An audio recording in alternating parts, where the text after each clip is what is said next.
Hello, I'm just going to give you a basic rundown on the top 10 features of the new iPhone 5.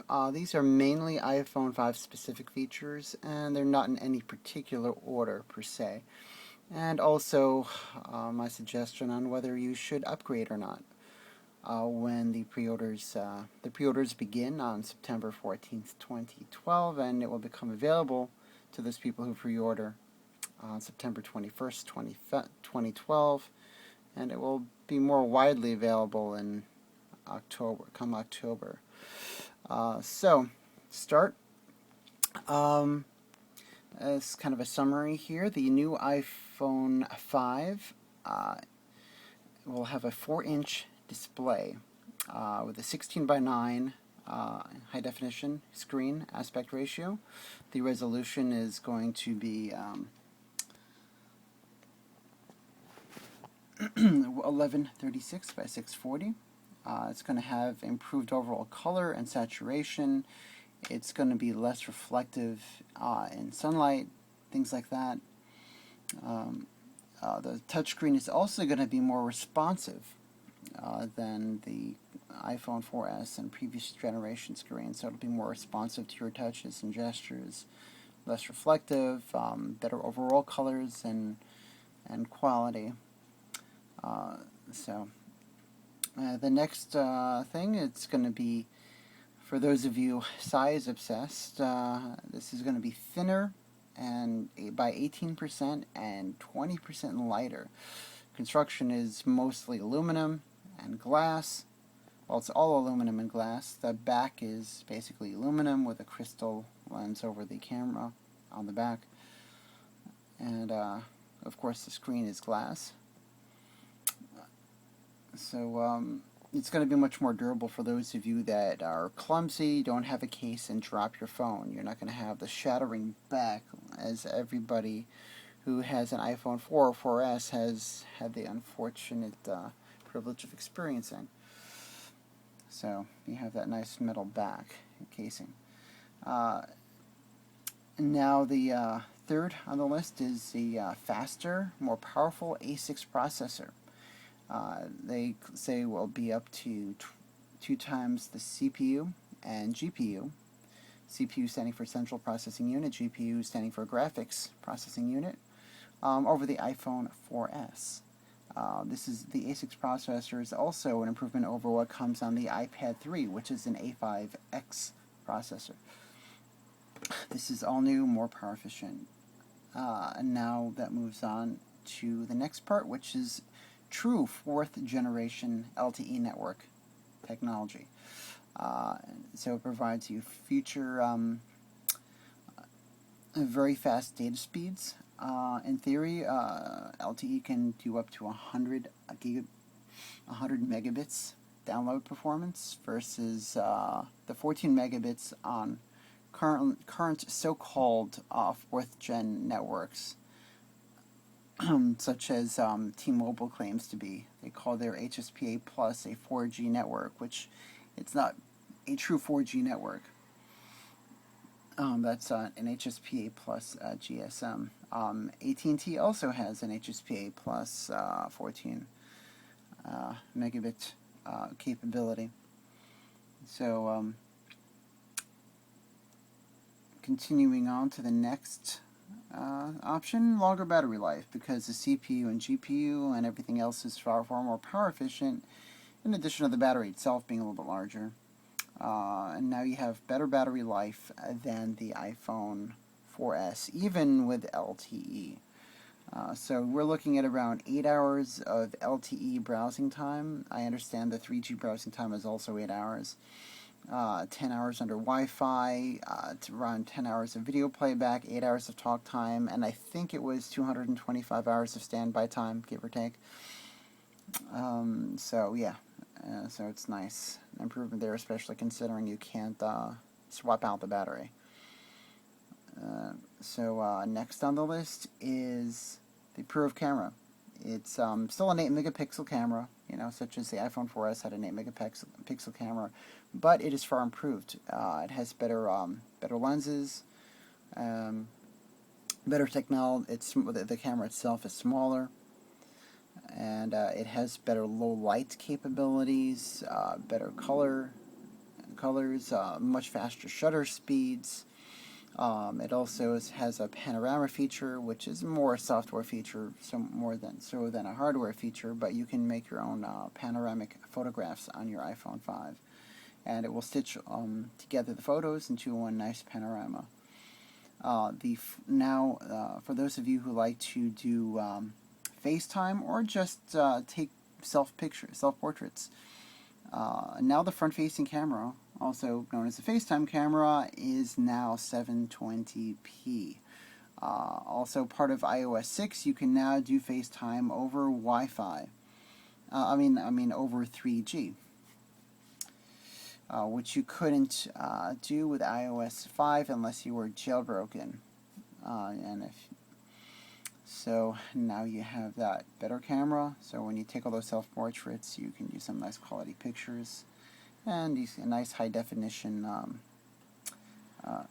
photos. So, also with the camera app now, you can also take pictures and video simultaneously. You couldn't do that before. It also, the rear camera also has face recognition, many other features that I'm not covering, which are more software features than hardware. Alright, so now you have improved speakers on this unit.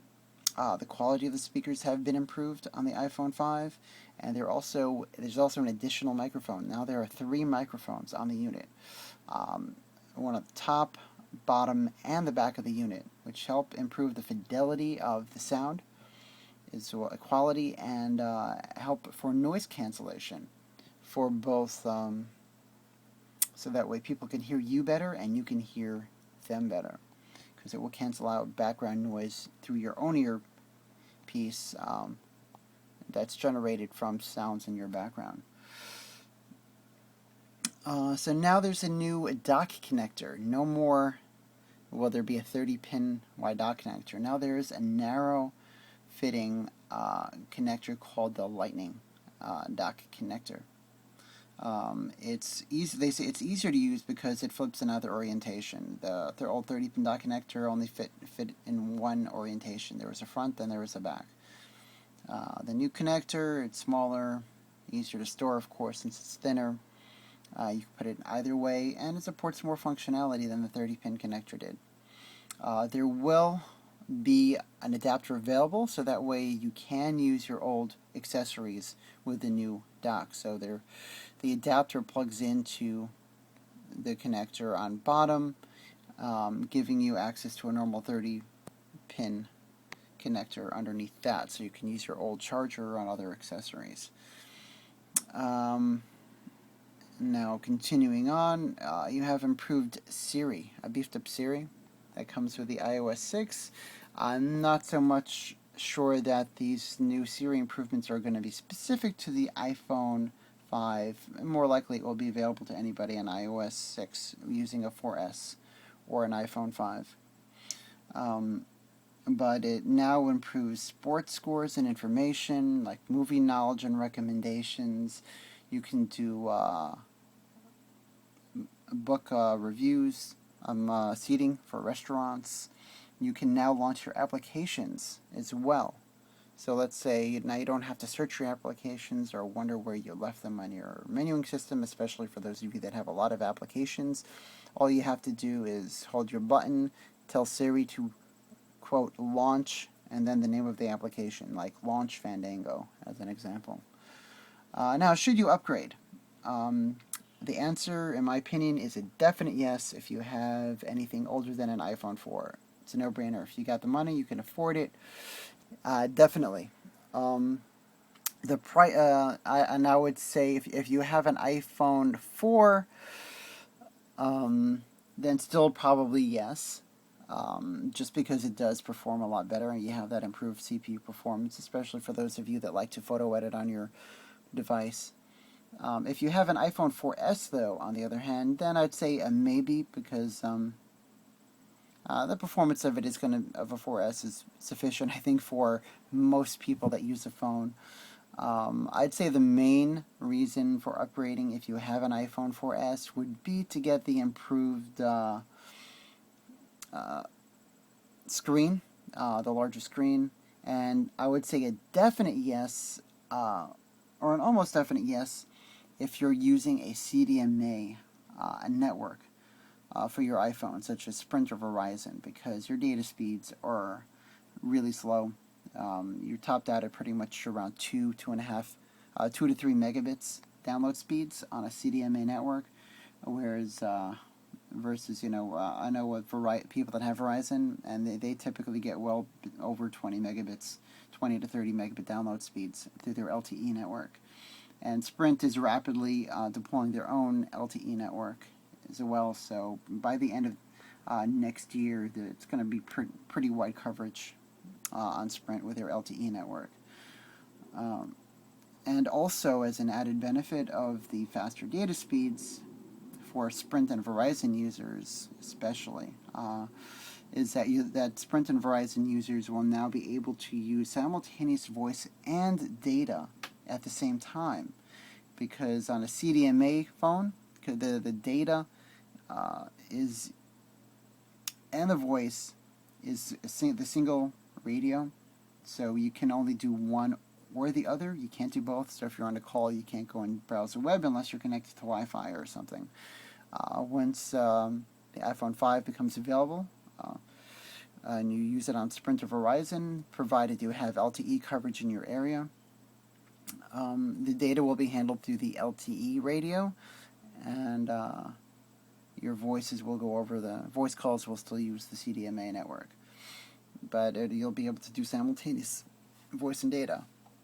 Pricing, which I forgot to write down over here, is going to be the same as what the 4S and previous generations were. It's going to be $200 for the 16 gigabyte model, $300 for the 32 gigabyte model, and $400 for a 64 gig model. Of course, they say $199.99, $299.99, $399.99. Waste of time. Not getting that penny out. We all know what the real price is. So, and that's under contract. So that's the contract price. If you, the upgrade price. If you're not eligible for upgrade, then of course it's going to be more than that. So anyway, I hope you found this video useful to you, and